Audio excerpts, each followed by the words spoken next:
드로아에서 배를 타고 에게해를 건너 마케도니아 지방으로 들어온 바울과 일행은 빌립보를 지나 데살로니가 그리고 베레아까지 나아가게 됩니다. 가는 곳마다 하나님의 은혜로 교회가 세워졌습니다. 교회 건물이 세워진 것이 아니라 몇몇 가정을 중심으로 그리스도인들이 생겨나 모이기 시작한 것입니다.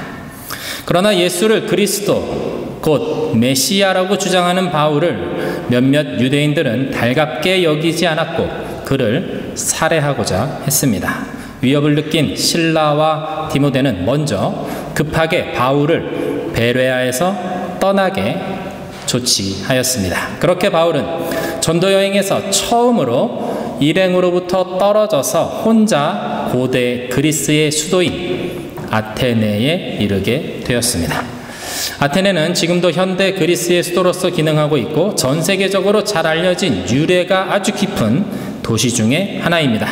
고대의 아테네는 남쪽의 스파르타와 함께 가장 강력한 도시국가로서 예술과 학문 그리고 무엇보다 철학의 중심지로 이름을 날렸습니다.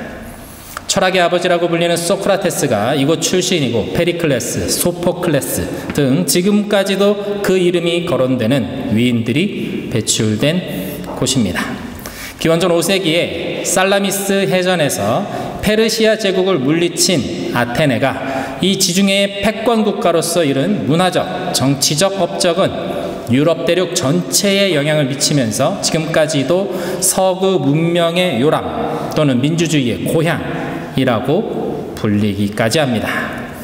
아테네라는 도시의 이름은 그리스 신화의 전쟁의 여신 아테나의 이름을 따서 만들어졌다라는 이야기가 있습니다. 실제로 아테네에는 이 아테나 여신에게 바쳐진 거대한 규모의 파르테논 신전이 관광지로서 아주 유명합니다. 아테네에서 가장 쉽게 찾을 수 있는 것은 신들을 위해 만들어진 수많은 신전과 신상들입니다.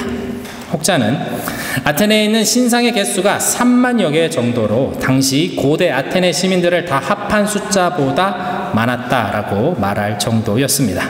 사람보다 우상이 더 많았다라는 뜻입니다.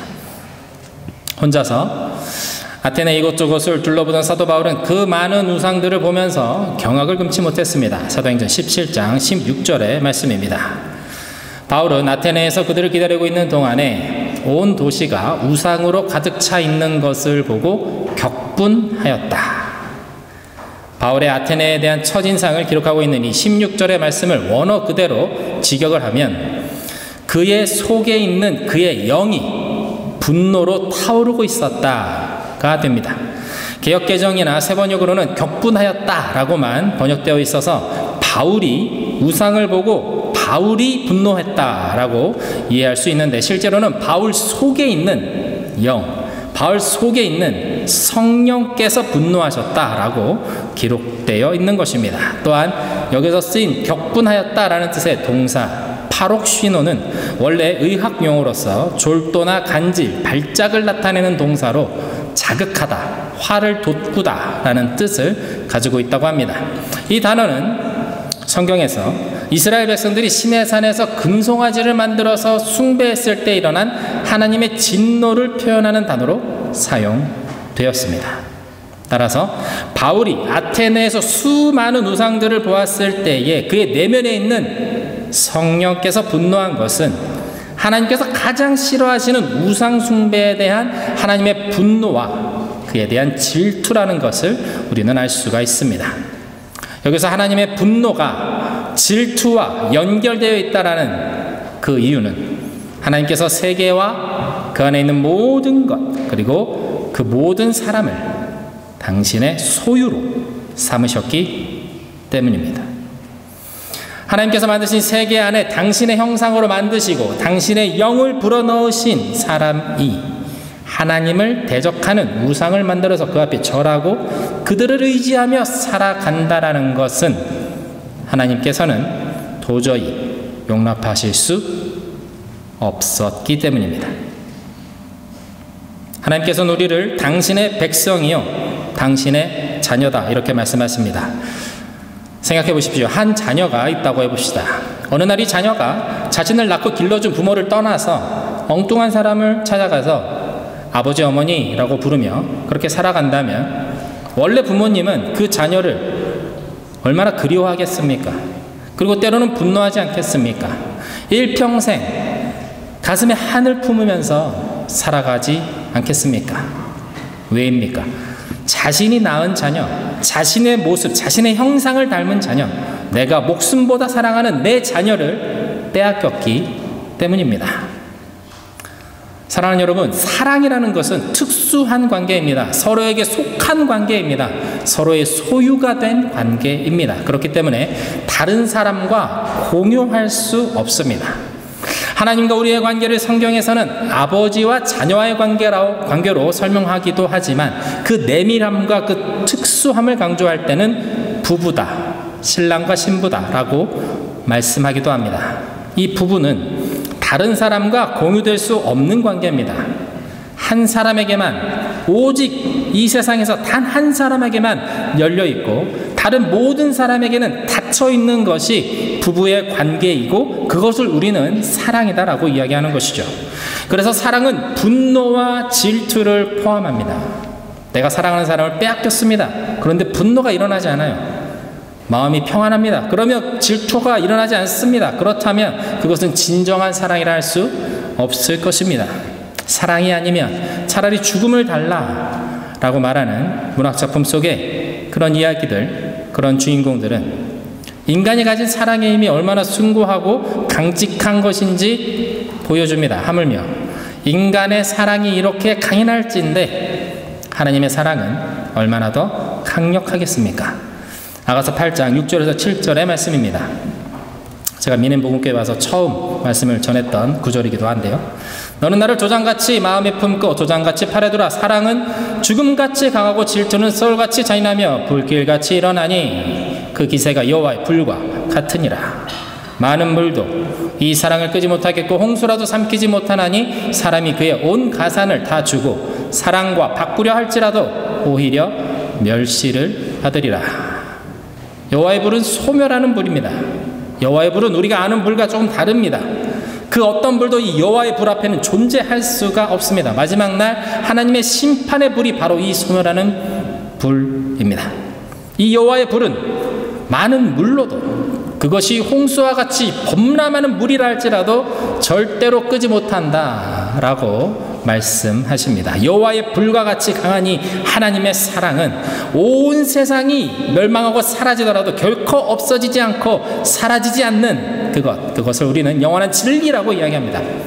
이 진리가 바로 사랑입니다. 바로 이 사랑으로 이 사랑을 십자가에 담아서 그 아들 예수 그리스도를 통해서 하나님 우리를 사랑한다 말씀하고 계십니다. 그 사랑을 아는 사도 바울은 수많은 우상들을 보면서 그 우상이 만들어낸 세상을 보면서 그 세상의 시스템을 보면서 그 우상에 사로잡혀 살아가는 많은 아테네 사람들을 보면서 성령과 함께 분노하고 성령과 함께 슬퍼했습니다. 하지만 바울은 그 분노를 직접적으로 표현하지는 않았습니다. 망치를 들고 우상을 사람들 앞에서 깨부순다거나 그 앞에서 소리를 지른다거나 하는 과격한 분노의 퍼포먼스는 없었습니다. 그는 그 분노를 열정으로 승화시켰습니다. 바울은 더욱더 힘을 내었습니다. 사람들에게 예수 부활에 대해서 이야기하였습니다. 하나님의 사랑을 더 열정적으로 더 열심히 전하였습니다. 시간이 나름대로 광장에서 아테네 사람들과 만나서 토론을 하였습니다. 그의 이 열정은 결국 아고라에 모인 많은 사람들의 주목을 받게 하였고 아테네에서도 가장 유명한 장소인 아레오바고 곧 아레스 언덕이라는 곳에 올라가게 되었습니다. 이곳 아레오바고는 아테네의 중요한 재판, 강연, 제사가 이루어졌던 아테네 최고의 권위를 가진 곳으로 소크라테스가 재판을 받았던 장소로도 유명합니다. 당시 아테네 아레오바고는 아테네뿐만 아니라 유럽 전역에 영향을 미칠 수 있는 사상적으로, 철학적으로, 정치적으로 가장 중요한 장소였습니다. 하나님께서 사도 바울을 바로 그 정점에, 그 세계의 정점에 세우신 것이죠. 아레오바고는 아테네의 수많은 우상과 신전들이 내려다 보이고 뒤로는 아까 말씀드린 가장 웅대한 그 파르테논 신전이 보이는 곳이었습니다. 사도 바울은 창조주 하나님과 그분의 아들 예수 그리스도의 부활을 그곳에서 담대하게 선포합니다. 그것이 우리가 오늘 함께 읽은 본문입니다. 오늘 본문 22절, 23절의 말씀을 한 번 더 같이 읽어보겠습니다. 시작. 바울이 아레오바고 법정 가운데 서서 이렇게 말하였다. 아테네 시민 여러분, 내가 보기에 여러분은 모든 면에서 존귀심이 많습니다. 내가 다니면서 여러분이 예배하는 대상들을 살펴보는 가운데 알지 못하는 신에게라고 새긴 제단도 보았습니다. 그러므로 나는 여러분이 알지 못하고 예배하는 그 대상을 여러분에게 알려드리겠습니다. 사도 바울은 아테네를 둘러보다가 알지 못하는 신에게라고 쓰여진 제단을 본 것을 예로 들면서 아테네 사람들이 얼마나 종교적인지, 그들이 얼마나 신에 대해 목말라 있는지에 대해서 말합니다. 우상을 섬기는 것은 나쁜 일입니다. 하지만 사도 바울은 그것을 정죄하지는 않습니다. 아마도 그들이 왜 그렇게 해야만 했는지 그는 이해하고 있었기 때문일 것입니다. 아테네 사람들은 다른 모든 사람들과 같이 평안하기를, 안전하기를 원했습니다. 그래서 그들은 신을 의지하며 온갖 우상을 만들고 모든 신을 다 달래고자 했습니다. 그렇게 계속해서 만들어낸 신들 중에 행여나 그들이 빼놓은 신이 있을까봐 아테네 사람들은 염려가 되고 두려워졌습니다. 이름을 빼놓은 신이 분노하면 아테네에 다시 안 좋은 일이 일어날 것이다 라고 믿었기 때문입니다. 이러한 아테네 사람들의 모습을 사도 바울은 미개하다, 무지하다 라고 깎아내리지 않고 오히려 종교심이 참 많습니다 라고 좋게 포장해 주었습니다. 사도 바울은 그들의 마음을 열기 원했기 때문입니다. 사도 바울의 목적은 분명했습니다. 그들이 마음을 열어서 예수 그리스도를 주님으로 영접하는 것이었습니다. 그렇기 때문에 예수를 믿어라, 안 믿으면 지옥 간다라고 그렇게 원색적인 방식으로 그들에게 다가간 것이 아니라 당신들이 찾고 찾다가 못 찾은 신이 있다. 내가 바로 그 참 신이신 하나님을 당신들에게 알려주겠다라고 말하면서 하나님을 소개하고 있는 것이 사도 바울의 전략이었습니다. 오늘 본문 24절, 25절입니다. 함께 읽겠습니다. 시작. 우주와 그 안에 있는 모든 것을 창조하신 하나님께서는 하늘과 땅의 주님이시므로 사람의 손으로 지은 신전에 거하지 않으십니다. 또 하나님께서는 무슨 부족한 것이라도 있어서 사람의 손으로 섬김을 받으시는 것이 아닙니다. 그분은 모든 사람에게 생명과 호흡과 모든 것을 주시는 분이십니다. 그리스 신화에 등장하는 신들의 특징은 사람과 아주 유사한 모습을 하고 있다는 점입니다. 수많은 그리스의 신들은 저마다 특징이 있고 또 인간처럼 약점과 한계를 드러내곤 합니다. 그래서 그리스 사람들은 신은 인간으로부터 무엇인가를 공급받아 만족을 누릴 때 그 만족으로 인해서 인간에게 풍요와 안전을 허락한다라고 믿었습니다. 이러한 관점은 사사기에서 드러나고 있는 가나안의 신들과 일맥상통합니다. 왜냐하면 인간이 만든 신이기 때문입니다. 신을 달래기 위해서, 자신이 섬기는 신을 만족시키기 위해서 사람들은 제사를 지내고 물질을 바칩니다. 그러나 하나님은 우리가 드리는 무엇인가로 인해서 만족하시는 분이 아니십니다. 사람의 섬김을 받으시는 분이 아니라 오히려 하나님은 모든 사람에게 생명을 주시고 호흡을 주셨으며 모든 것을 주시는 분이다. 그런 복된 하나님이다 라는 것을 사도 바울은 지금 말하고 있습니다. 참 신이신 하나님은 인간이 만든 신전을 필요로 하지 않으십니다. 참 신이신 하나님은 인간이 바치는 물질이나 음식으로 만족하시는 분이 아니십니다. 오히려 하나님은 생명을 거저 주시는 분이고 그 생명을 살아낼 수 있는 힘과 능력을 허락해 주시는 분이시라는 것입니다.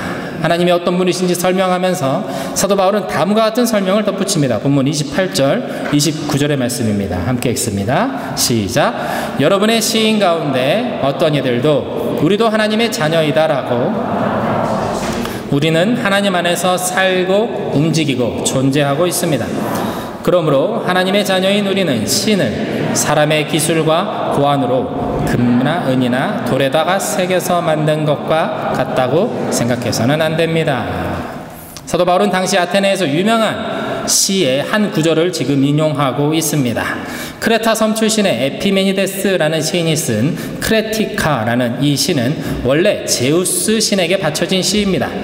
바울은 그들이 섬기고 있는 제우스가 아니라 참 신이신 하나님의 자녀로서 하나님이 주신 생명으로 그 하나님이 주신 힘과 능력과 통치 안에서 살아가며 존재하는 것이 우리고 인간이다라는 것을 지금 말하고 있는 것입니다. 철학은 질문합니다. 그리고 신학은 대답합니다. 라는 말이 있습니다. 인간은 자신이 본 것, 그 이상은 말할 수도 설명할 수도 없습니다. 그렇기에 철학은 정답이 없고 계속해서 질문 또 질문합니다. 인생에 대한 끊임없는 이 질문은 명확한 답을 여전히 찾아서 헤매고 있습니다. 그 헤매고 있는 인생에 사도 바울이 명확한 답을 제시합니다. 오늘 본문 29절 31절입니다. 함께 읽습니다. 시작. 그러므로 하나님의 자녀인 우리는 신을 사람의 기술과 고안으로 금이나 은이나 돌에다가 새겨서 만든 것과 같다고 생각해서는 안 됩니다. 하나님께서는 무지했던 시대에는 눈 감아 주셨지만 이제는 어디에서나 모든 사람에게 회개하라고 명하십니다. 그것은 하나님께서 세계를 정의로 심판하실 날을 정해 놓으셨기 때문입니다. 하나님께서는 자기가 정하신 사람을 내세워서 심판하실 터인데 그를 죽은 사람들 가운데서 살리심으로 모든 사람에게 확신을 주셨습니다. 사도 바울은 오늘 처음 복음을 듣는 이 아테네 사람들에게 그들이 누구인지 그들의 존재가 무엇인지 말해주고 있습니다. 당신은 하나님의 자녀입니다. 우리 옆 사람에게 이야기해 봅시다. 당신은 하나님의 자녀입니다. 여러분은 하나님의 자녀이십니다. 믿으십니까? 믿으시길 바랍니다. 하나님의 자녀인 우리들은 사람이 새겨 만든 신 앞에 절하며 그 영향력 아래 묶여서 살아서는 안 된다라고 사도 바울은 지금 말하고 있습니다. 눈을 뜨고 하나님을 바라보고 지금까지의 길에서 돌이키라고 지금 말해주고 있는 것입니다. 회개는 돌이키는 것입니다. 돌이키는 것은 다르게 살아간다라는 것입니다. 그러므로 회개는 계속해서 반복되는 말이 아닙니다. 말에서 끝나는 것이 회개가 아닙니다. 우리는 하나님 앞에서 새로운 삶을 살아가야 합니다. 그러나 때때로 나도 모르게 다시 죄악의 길로 빠져 들어가는 나를 발견하곤 합니다. 그러나 다시 일어나는 것입니다. 그리고 다시 주님 앞에 나아가는 것이지요. 체면 차리지 않고 자존심 부리지 않고 다시 주님의 도우심을 구하는 것, 그것이 바로 진정한 회개이고 참된 주님의 자녀의 모습이다 라고 할 수 있을 것입니다. 왜냐하면 하나님은 그렇게 멀리 계시는 분이 아니시기 때문입니다. 오늘 보면 27절입니다. 함께 읽습니다. 시작. 이렇게 하신 것은 사람으로 하여금 하나님을 찾게 하시려는 것입니다. 사람이 하나님을 더듬어 찾기만 하면 만날 수 있을 것입니다. 사실 하나님은 우리 각 사람에게서 멀리 떨어져 계시지 않습니다. 사랑하는 성도 여러분, 우리는 하나님을 찾아야 합니다. 하나님을 구해야 합니다. 하나님을 찾는 것, 그것이 바로 회개이고 그것을 바로 우리는 신앙이다라고 말합니다. 사도 바울은 이 부분에 힘주어 지금 말하고 있습니다. 하나님을 더듬어서 찾기만 하면 하나님을 분명히 만날 수 있다라고 말입니다. 더듬어 찾는다라는 것의 원어적 의미는 무엇인가를 찾기 위해서 모든 신경을 집중하는 것을 뜻합니다. 그렇게 신경을 집중해서 더듬어서 찾아 나가다 보면 탁 하나님께 이르게 된다라는 것이죠. 영어 성경에서는 이 부분을 perhaps reach out for him 이라고 번역합니다. 팔을 뻗어 더듬어 찾으면 하나님께 이를 수 있다라고 지금 사도 바울은 말하고 있는 것입니다. 사도 바울은 우리가 더듬어 찾다 보면 손에 닿는 곳에, 내 손을 뻗치면 닿는 곳에 하나님이 계시다. 그곳에서 하나님을 찾을 수 있다라고 말하고 있는 것입니다. 마치 어두운 방 안에서 필요한 무엇인가를 찾기 위해서 막 더듬는 것, 그렇게 막 더듬면서 찾다가 물건을 탁 찾는 것처럼 분명히 하나님을 네 손끝으로 느끼고 네가 네 손으로 찾아낼 것이다 라고 지금 사도 바울은 말하고 있는 것입니다. 사도 바울은 하나님께서는 우리 각 사람에게서 절대로 멀리 떨어져 계시는 분이 아니라고 말합니다. 오히려 우리와 가까이 계심으로 내가 찾고자 한다면, 내가 주님을 만나고자 한다면 하나님은 내가 분명히 찾을 수 있는 곳에 계신다고 아테네 사람들에게 말하고 있는 것입니다. 이 말은 그리스 사람들에게 충격적인 말이 아닐 수 없습니다. 신은 인간과는 다른 세계에서 존재하는 것으로 생각해서 그들을 위해 수많은 신전을 그들은 만들어 놓았기 때문입니다. 손을 뻗치면 닿을 가까운 곳에 하나님이 계시다라는 것, 그들에게는 처음 듣는 말이었습니다. 온 세상을 창조하신 그렇게 크신 하나님이 우리가 살아가는 이 세상에, 그것도 내가 손 뻗치면 닿을 수 있는 거리에 나와 함께 하신다니, 그 말은 참으로 놀라운 말씀이 아닐 수 없는 것이었습니다. 그러나 동시에 새로운 소망이 일어났습니다. 내가 이미 하나님의 소유구나, 내 하나님의 자녀구나 깨닫게 되었기 때문입니다. 그런 내가 하나님을 찾기만 하면 분명히 만날 수 있구나, 내 인생에 풀리지 않은 문제들의 답이 주님께 분명히 있기 때문에 내 인생에 풀리지 않는 문제들도 주님께 분명히 해결될 수 있기 때문에 내가 주님을 찾기만 하면 되는구나, 그들은 깨달았을 것입니다. 사도 바울이 만난 하나님은 다마스쿠스로 예수를 믿는 자들을 남녀노소 구분하지 않고 잡아오려는 바로 그 길에서 만난 하나님이었습니다. 사도 바울이 길 위에서 만난 하나님, 그 하나님은 교만과 분노로 가득 차 있던 사도 바울에게 직접 찾아와 주신 빛이신 예수 그리스도셨습니다. 그날 이후로 지금 그가 서 있는 그곳 아테네까지 당신의 그 세밀한 손길로 친히 인도하여 주신 분, 그분이 바로 사도 바울의 하나님이셨습니다. 하나님께 기도하면 하나님께서는 적절한 때에 응답해 주셨고, 길을 열어주셨고, 때로 잘못된 길을 가면 그 길을 막기도 하셨고, 은혜가 필요한 때에 은혜를 주셨습니다. 지금 사도 바울은 자신이 지금도 만나고 있고 동행하고 있는 그 하나님을 전하고 있습니다. 자신이 경험한 하나님, 오랜 세월 구약 성경을 읽으면서 오해하고 있었던 하나님을 예수 그리스도를 만남으로 그와 동행하시는 하나님을 만난 자로서 자신의 진심을 담아서 애끓는 성령님의 간절한 그 사랑을 담아서 아테네의 아레오바고에서 전하고 있는 것입니다. 사랑하는 믿음복음교회 성도 여러분, 하나님을 찾으시는 여러분 되시기를 바랍니다. 하나님은 우리로부터 절대로 멀리 계시지 않습니다. 하나님은 우리 곁에 계십니다. 내가 더듬어 찾기만 하면, 주님을 부르기만 하면 주님은 우리의 신음소리에도 응답하사 우리에게 찾아와 주십니다. 예수님께서 말씀하셨습니다. 마태복음 7장 7절에서 8절입니다. 함께 읽겠습니다. 시작. 구하여라, 그리하면 하나님께서 너희에게 주실 것이다. 찾아라, 그리하면 너희가 찾을 것이다. 문을 두드려라, 그리하면 하나님께서 너희에게 열어주실 것이다. 구하는 사람마다 얻을 것이요, 찾는 사람마다 찾을 것이요, 문을 두드리는 사람에게 열어주실 것이다. 구하라 말씀하십니다. 찾고 문을 두드리라 말씀하십니다. 무엇을 찾기 위해 계속해서 두드리고 계속해서 찾고 계속해서 구해야 하겠습니까? 이 세상에서의 필요를 구하는 것 그 이상으로 지금 우리에게 절실하게 필요한 것은 나를 지으신 그 하나님을 만나는 것입니다. 나를 자녀 삼으시고 나를 구원하신 그 하나님을 만나는 인생 되시기를 주님의 이름으로 축원드립니다. 하나님을 만나기 위해서 포기하지 않고 구하고 찾고 두드리는 복된 여러분 모두가 다 되시기를 주님의 이름으로 축원드립니다.